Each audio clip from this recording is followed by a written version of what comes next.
Hello friends, कैसे हैं आप सब। स्वागत है आपका हमारे यूट्यूब चैनल पर। और दोस्तों, हमारा जो टॉपिक चल रहा है वो आधुनिक भारत में जो क्रांतिकारी हुए हैं उनके टॉपिक चल रहे हैं। तो जो भी महत्वपूर्ण घटनाएं या कांड हुए हैं या जितने भी एक्शन लिए गए हैं उन सभी के हम टॉपिक ला रहे हैं, क्योंकि 15 अगस्त पास ही है।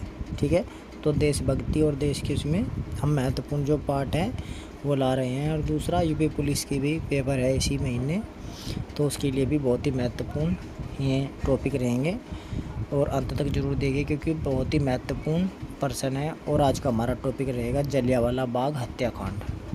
तो दोस्तों, जलियांवाला बाग हत्याकांड बहुत ही महत्वपूर्ण टॉपिक है और यहाँ से आईएएस, पीसीएस, यूपी पुलिस या जितनी भी भर्तियाँ हैं यहाँ से बहुत ही ज़्यादा पर्सन आते हैं, बहुत ही महत्वपूर्ण यहाँ से पर्सन बनते हैं। तो दोस्तों, ये पहला भाग है जलियांवाला बाग हत्याकांड का, और हम इस वाले भाग में बहुत ही महत्वपूर्ण पर्सन है और दूसरे वाले भाग में भी बहुत ही महत्वपूर्ण पर्सन रहेंगे। इतने महत्वपूर्ण कि हर एक परीक्षा में यहाँ से पर्सन बनेंगे ही। तो दोस्तों, अंत तक वीडियो जरूर देखिएगा, क्योंकि लास्ट तक पर्सन बहुत ही महत्वपूर्ण है और कुछ ऐसे भी पर्सन हैं जो आपने आज तक देखे भी नहीं होंगे। ठीक है, और कुछ ऐसे पर्सन हैं जो बार बार परीक्षा में आए हैं। तो चलिए शुरू करते हैं अपनी इस वीडियो को और देखते हैं जलियांवाला बाग हत्याकांड 13 अप्रैल 1919 में जो हुआ था। ठीक है, और ये क्यों हुआ था, ये देखिए रॉलेट कानून था।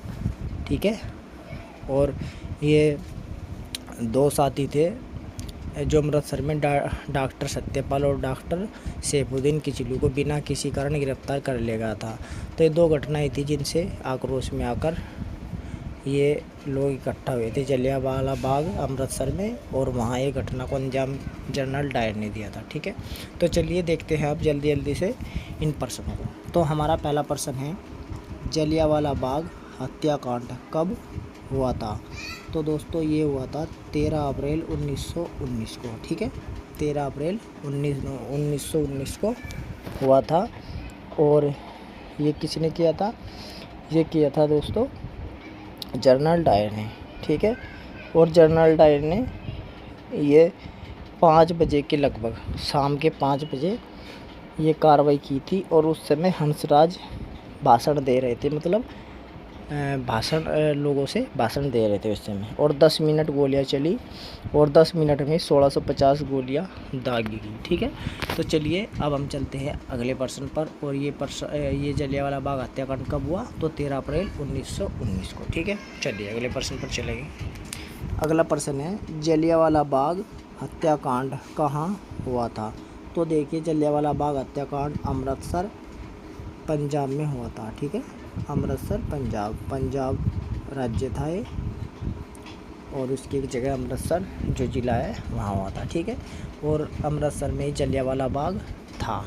चलिए अगले प्रश्न को देखेंगे। अगला प्रश्न है, किसने लोगों पर गोली चलाने का आदेश दिया था। तो दोस्तों, जलियांवाला बाग में जब लोग इकट्ठे हो रहे थे, तो जब डायर को सूचना मिली, उसके बाद फिर उसने क्या किया, वो 2 आर्मड कारों के साथ 90 गोरखों व 6 सिपाहियों को लेकर वहाँ पहुँचा और 20,000 लोगों पर उसने क्या किया, शाम के 5 बजे भीड़ तो हो ही रही थी, तो उसने गोली चलाने का आदेश दे दिया। और अभी बताया भी मैंने कि 10 मिनट गोलियाँ चली और 1650 गोलियाँ चलाई गई, और इसमें 379 लोग मारे गए और 1200 घायल हुए। ठीक है, तो गोली किसने चलाई थी, गोली किसने चलाने का आदेश दिया था, तो जनरल डायर ने दिया था। ठीक है, अब ये जनरल डायर जो था, ये उस समय ये इसका जो पूरा नाम था ये था रेजिनाल्ड एडवर्ड हैरी डायर। ठीक है, चलिए अगले प्रश्न को देखेंगे। अगला प्रश्न है, जलियांवाला बाग हत्याकांड के कारण किसने नाइटहुड और सर की उपाधि को वापस लौटा दिया। ठीक है, देखिए यहाँ पर 2 उपाधि है, एक तो नाइटहुड और दूसरी है सर की उपाधि। तो सर की उपाधि और नाइटहुड की उपाधि ब्रिटेन सरकार को वापस लौटा दी रविंद्रनाथ टैगोर ने, जब ये नरसंहार हुआ। जलियांवाला बाग इतना बड़ा घटना हुई, नरसंहार हुआ, इससे दुखी होकर, आक्रोशित होकर उसने ये उपाधि अपनी ब्रिटेन सरकार को वापस लौटा दी। और कब लौटाई, 30 मई 1919 को। ठीक है, 30 मई 1919, ठीक है, 1919 को 30 मई, ठीक है। तो इस हत्याकांड के विरोध में रविंद्रनाथ टैगोर ने ब्रिटिश सरकार ने जो प्रदान की थी ये उपाधियाँ, नाइटहुड, सर की उपाधि, ये 30 मई को 1919 में लौटा दी, ठीक है। तो हमारा सही जवाब क्या है? रविंद्रनाथ टैगोर। और रविंद्रनाथ टैगोर आपको पता है राष्ट्रीय गान जो भारत का है, जन गण मन, ये इन्होंने ही लिखा है, ठीक है। और ये पहले भारतीय थे जिन्होंने नोबेल पुरस्कार भी मिला था। चलिए अगले प्रश्न पर चलेंगे। अगला प्रश्न है, गवर्नर जनरल की कार्य परिषद से किसने त्यागपत्र दे दिया था? तो देखिए गवर्नर जनरल की जो कार्य परिषद थी उससे जो त्यागपत्र दिया था सर शंकरन नायर ने, ठीक है।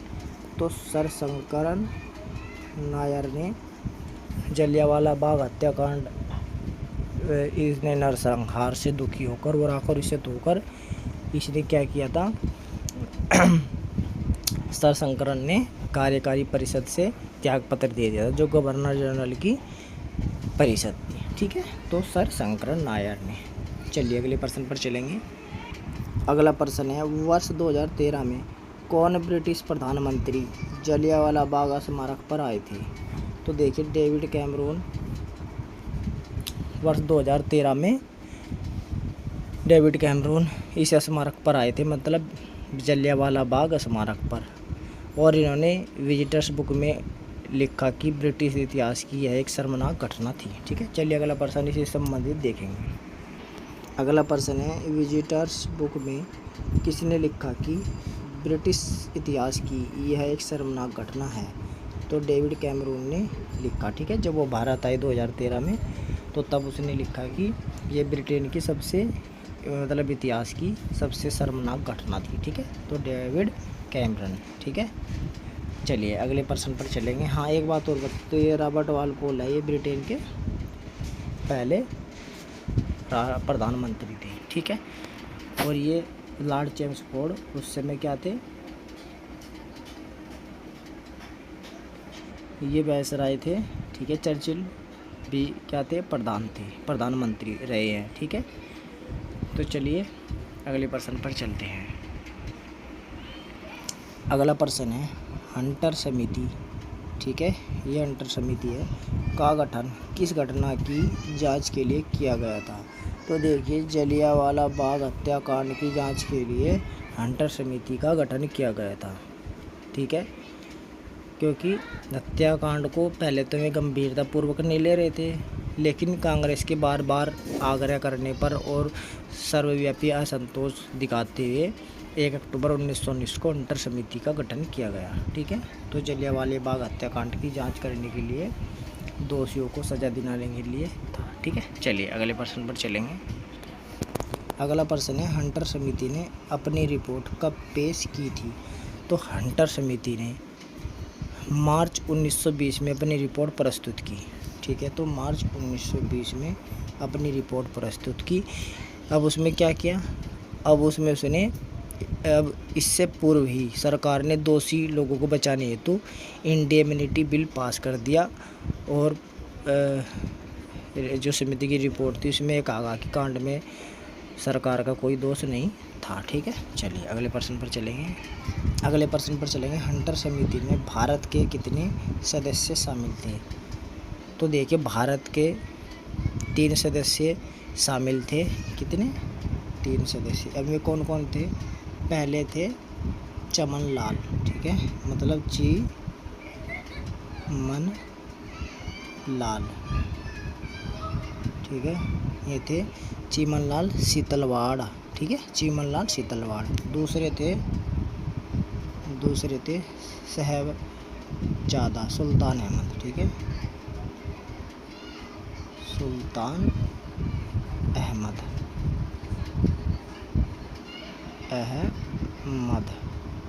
ठीक है। इनका क्या नाम है? साहबजादा सुल्तान अहमद, ठीक है। और तीसरे थे जगत नारायण, ठीक है। तीसरे थे जगत नारायण। देखिए 3 व्यक्ति थे जो हंटर समिति के सदस्य थे भारतीय, ठीक है, और 5 अंग्रेजों के थे। चलिए अगला प्रश्न देखते हैं। अगला प्रश्न है, जलियांवाला बाग के दोषियों को बचाने के लिए कौन सा बिल पास किया गया? तो देखिए, जलियांवाला बाग हत्याकांड के दोषियों को बचाने के लिए सरकार ने कौन सा बिल पास किया? तो इंडेमनिटी बिल पास कर दिया, ठीक है। चलिए अगले प्रश्न पर चलते हैं। अगला प्रश्न है, हंटर समिति रिपोर्ट को पन्ने दर पन्ने निर्लज सरकारी लीपापोती की संज्ञा किसने दी थी? ठीक है, तो देखिए, हंटर समिति की जो रिपोर्ट थी, पन्ने दर पन्ने निर्लज सरकारी लीपापोती की संज्ञा किसने दी थी? तो देखिए, महात्मा गांधी ने क्या कहा? गांधी जी ने इस रिपोर्ट को पन्ने दर पन्ने निर्लज सरकारी लीपापोती की संज्ञा दी, ठीक है। चलिए अगले प्रश्न पर चलेंगे। अगला प्रश्न है, ब्रिटेन में किसे ब्रिटिश साम्राज्य का शेर, ठीक है, तो ब्रिटिश साम्राज्य का शेर किसे कहा गया? तो ब्रिटेन में किसे ब्रिटिश साम्राज्य का शेर की उपाधि दी गई? तो देखिए, जनरल डायर को ब्रिटिश साम्राज्य का शेर की उपाधि दी गई, ठीक है। चलिए अगले प्रश्न पर चलेंगे। अगला प्रश्न है, जलियांवाला बाग हत्याकांड के समय पंजाब में किसके नेतृत्व में डंडा फौज, ठीक है, ये डंडा फौज का गठन हुआ था, ठीक है। तो देखिए, जलियांवाला बाग हत्याकांड के समय ही पंजाब में चमनदीप के नेतृत्व में एक डंडा फौज का गठन हुआ, ठीक है। किसके नेतृत्व में? चमनदीप के नेतृत्व में, ठीक है। चलिए अगले प्रश्न पर चलते हैं। अगला प्रश्न है, भारतीय राष्ट्रीय कांग्रेस ने किसके नेतृत्व में एक आयोग का गठन किया था? तो देखिए, मदन मोहन मालवीय के नेतृत्व में एक आयोग का गठन किया, और मोतीलाल नेहरू, महात्मा गांधी, CR दास, ठीक है, और अब्बास तैयब जी और पुपुल जयकर, ठीक है, ये क्या थे? इसके सदस्य थे, ठीक है। ये जो आयोग बनाया था इन्होंने, मदन मोहन मालवीय इसके आयोग के नेतृत्व करते थे, और पंडित मोतीलाल नेहरू, गांधी जी, अब्बास तैयब जी, CR दास और पुपुल जयकर, ठीक है। तो यहाँ पर 2 के नाम नहीं है, एक तो तैयब जी और पुपुल, ठीक है। चलिए अगले प्रश्न पर चलते हैं। अगला प्रश्न है, 9 अप्रैल 1919 को अमृतसर में किसको बिना किसी कारण गिरफ्तार कर लिया गया था? ठीक है, तो देखिए, 9 अप्रैल 1919 को अमृतसर में बिना किसी कारण के जो गिरफ्तार किया गया था, वो डॉक्टर सत्यपाल और डॉक्टर सैफुद्दीन किचलू को गिरफ्तार किया गया था। तो हमारा ऑप्शन सही होगा, उपयुक्त दोनों। और इन्हीं के उसमें जलियांवाला बाग में जो था सभा बुलाई गई थी, ठीक है। चलिए अगले प्रश्न पर चलेंगे। अगला प्रश्न है, हंटर समिति का गठन कब किया गया था? तो हंटर समिति का जो गठन किया गया था वो है दोस्तों 1 अक्टूबर 1919 को हंटर समिति का गठन किया गया, ठीक है। 1 अक्टूबर 1919, और 5 अंग्रेज थे और प्लस 3 भारतीय, ठीक है, तो बराबर 8 व्यक्ति इस हंटर समिति में थे। चलिए अगले प्रश्न पर चलेंगे। अगला प्रश्न है, हंटर समिति के अध्यक्ष कौन थे? तो अध्यक्ष कौन थे? तो देखिए, हंटर समिति के जो अध्यक्ष थे, 5 अंग्रेजी सदस्यों, लॉर्ड हंटर क्या थे? अध्यक्ष थे, ठीक है। तो लॉर्ड हंटर इस समिति के अध्यक्ष थे, इसीलिए इसका नाम क्या रखा गया समिति का? हंटर समिति, ठीक है। चलिए, और ये जैसे जॉर्ज रैंकिंग ये और ये क्या थे? सब ये इसके सदस्य थे, ठीक है। 4 तो ये हो गए और 5 टोटल सदस्य थे, ठीक है। तो कौन सा नहीं है इसमें? सर थॉमस समिति इसमें नहीं है, ठीक है, बाकी चारों हैं। चलिए अब अगले प्रश्न पर चलते हैं। अगला प्रश्न है, हंटर समिति में कितने अंग्रेज शामिल थे? तो अंग्रेज के जो थे 5 थे, ठीक है, और भारतीय 3, और टोटल 8, ठीक है। ये हमने बता दिया कई बार। चलिए अगले प्रश्न पर चलते हैं। तो दोस्तों हम अंतिम प्रश्न पर आ गए हैं इस पहले भाग में। तो देखते हैं इससे पहले भाग का अंतिम प्रश्न भी। जलियांवाला बाग हत्याकांड के दोषी जनरल डायर को किसने मारा था? तो देखिए, जलियांवाला बाग हत्याकांड का जो दोषी था वो जनरल डायर था, और उसको किसने मारा? तो उसको मारा था उधम सिंह ने, ठीक है। उधम सिंह ने लंदन में जाकर उसको मारा था। ठीक है दोस्तों, तो ये थे महत्वपूर्ण प्रश्न जलियांवाला बाग से, और भाग पहला था ये। इसका अगला भाग भी हम जल्दी लेकर आएंगे। तो तब तक के लिए नमस्कार। आप पढ़ते रहें, मस्त रहें। ठीक है, चलिए।